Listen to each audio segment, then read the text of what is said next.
जय जगन्नाथ दर्शक बंधु आज एक सुंदर प्रसंग नहीं आम आसू यही गपटी सत्य घटना पर आधारित आमर पूर्वतन राष्ट्रपति एपीजे अब्दुल कलाम ये घटनाटी जीवन में घटी जाता घटनार किसी कहानी आम आपन को जनावु। एपीजे अब्दुल कलाम पाठ पढ़ी सारे मन मध्य स्थिर करते मु पायलट हेबी उड़ाजाहाज पायलट हो चिंता करते मु किभली भाव में भल पाठ पढ़ी और उड़ाजाहाज हेबी तापर से दिगरे से पाठ पढ़ा लगिले बारंबार पाठ पढ़ी सारे बारंबार परीक्षा देवाक आरंभ कले पायलट पाई किंतु 14तम जो 14 थर दे सारा परीक्षा शेष से अकृतकारी जो हेले चिंता कले आउ मु परीक्षार असफल हो तेणु शेष थरक एथरक निश्चित भाव में चेष्टा करी पड़ीसा बंधु बांधव समस्ते निरुत्साहित होते कारण बारंबार अकृतकार्य होगा द्वारा परिवार और समस्ते आशा शून्य हर आशा हर शेष भौणी कहले बहिता भौणी कहले ये तुम मत जिनस किसी बंधा पकई दे पैसा मु निश्चित भाव में ते शपथ कर कहूँ मुझक निश्चित भाव में चाकरी करी तो पैसा सुझीदेवी भौणी जेहेतु भाई कहूँ जिनस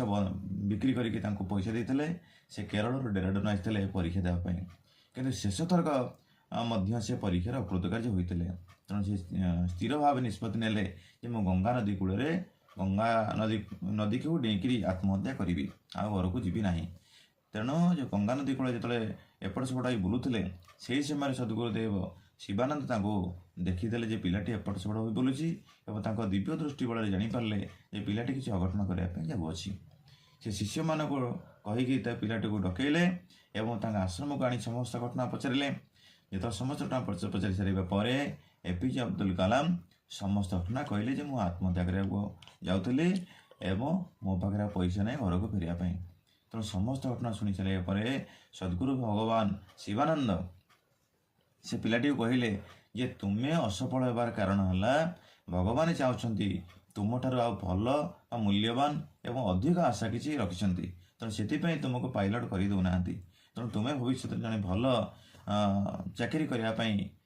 भगवान इच्छा तेणु तुम्हें मन दुख कर ना आज मन दे पाठ पढ़ निश्चित भाव में भगवान तुमको उच्च आसन में बसैबे यह सफल है से मन दे पाठ पढ़ले और शेष से मिसाइल मैन भाव में भारत रे तथा विश्व रे निजको प्रतिपादित कले एवं आम भारत वर्षर मध्य राष्ट्रपति हो पारे तेणु ये गप मध्यम आम शिक्षा लाभ कले जदि आम कौन कार्य अकृत कार्य होचे आम भगवान को दोष न दे भगवान आम ठार अधिक किसी आशा करें विचार करने उचित